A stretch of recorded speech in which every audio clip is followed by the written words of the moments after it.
Pega o açúcar, põe o açúcar.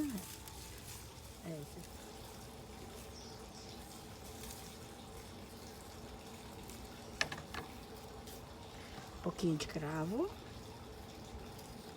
Uma colher de cravo.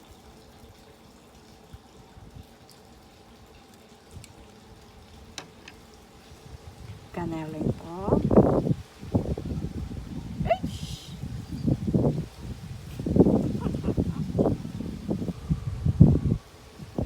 Tá, vai dar. Canela em pó. Uma colher de canela em pó.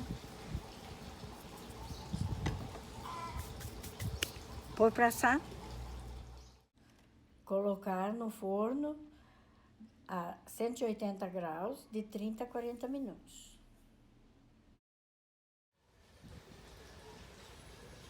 Olha como ele fica bem grossinho.